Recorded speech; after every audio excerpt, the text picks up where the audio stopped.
3 सेवाएं,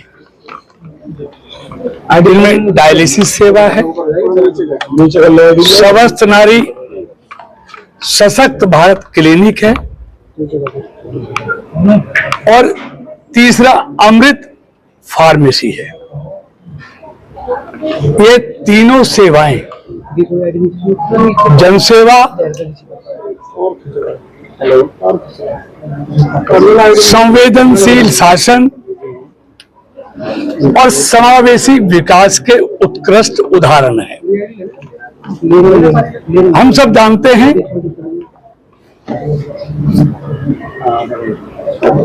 महिला सशक्तिकरण प्रधानमंत्री जी की प्राथमिकता है, इसलिए 2014 से लेके अब तक महिला सशक्तिकरण के लिए मोदी सरकार ने अनेकों योजनाएं शुरू की।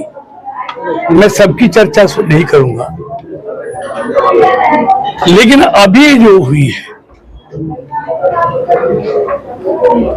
इनसे कहते हैं नारी सशक्त होगी, नारी स्वस्थ होगी तो परिवार सशक्त होगा, और परिवार सशक्त होगा तो देश सशक्त होगा। इसी उद्देश्य को लेकर मोदी जी ने महिला सशक्तिकरण के लिए अनेकों योजनाएं चालू की है। इन योजनाओं के चालू होने से अब तक 7 करोड़ 29 लाख से अधिक महिलाओं को लाभ मिला है, और उनके 6,235 करोड़ रुपयों की इस दवाइयों में इससे बचत हुई है। और हमारे लिए बहुत खुशी की बात है कि आज जो अटल बिहारी वाजपेयी मेडिकल कॉलेज झांसा में, वहां आज से 15 डायलिसिस मशीन यानी कि 15 बेड पर डायलिसिस सेवा शुरू हो गई है।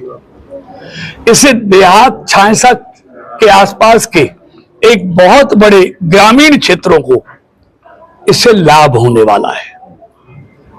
एक आदमी जो किडनी के रोग से पीड़ित है, उस पर कितना खर्च आता है इसकी आप कल्पना नहीं कर सकते हैं।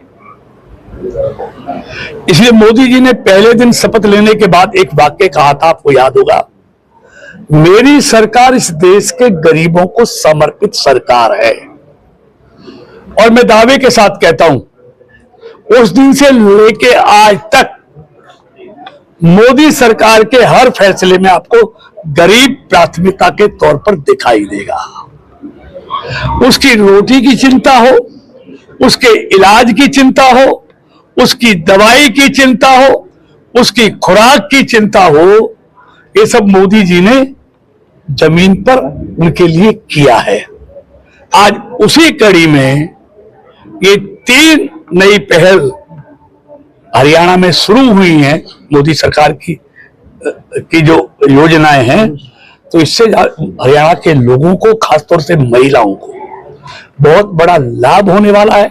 और उन गरीब पेशेंट को जो पैसे के अभाव में डायलिसिस नहीं करा पाते थे, मालूम है एक डायलिसिस कितने की पड़ती है, और कई तो ऐसे हैं जिनको हफ्ते में 2-2, 3-3 करानी पड़ती है, जो गरीब की पहुंच से बहुत बाहर था। आज उस गरीब के लिए फरीदाबाद में 15 डायलिसिस मशीन शुरू की हैं। उसके लिए मैं आदरणीय मोदी जी का इंतजार कीजिए। सर, 7 दिन में उम्मीद है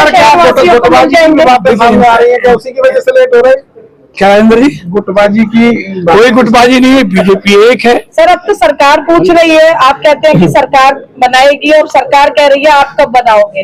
नहीं, ऐसा ना, सरकार लोगों की चुनी हुई है, ऊपर हमारी सरकार है, संगठन भी हमारा है, फरीदाबाद भी हमारा है, नगर निगम भी हमारा है, तो परिवार है, सब ठीक है।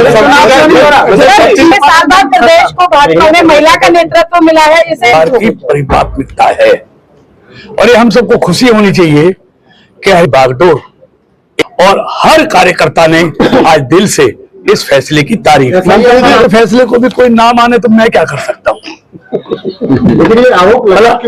अपने अंदर झांकना चाहिए। इनके ये ओछे हथकंडे काम आने वाले नहीं है। और सुप्रीम कोर्ट ने उस पर मोहर लगा दी है। अब बोलने के लिए इन पर कुछ बचा बाकी नहीं है, लेकिन हताश हैं, जनता के पिटे हुए लोग हैं, जनता इनको भगा भगा कर इनका इलाज कर रही है, तो क्या करेंगे? अभी नहीं बोलेंगे तो क्या करेंगे?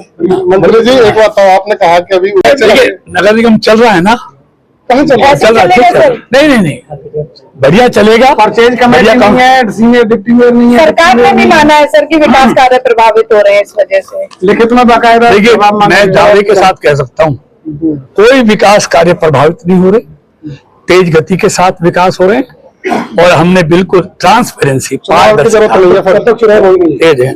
देखिए, चुनाव जल्दी हो जाएंगे। 200 करोड़ में क्या कोई अपडेट है? कौन सा जो होगा?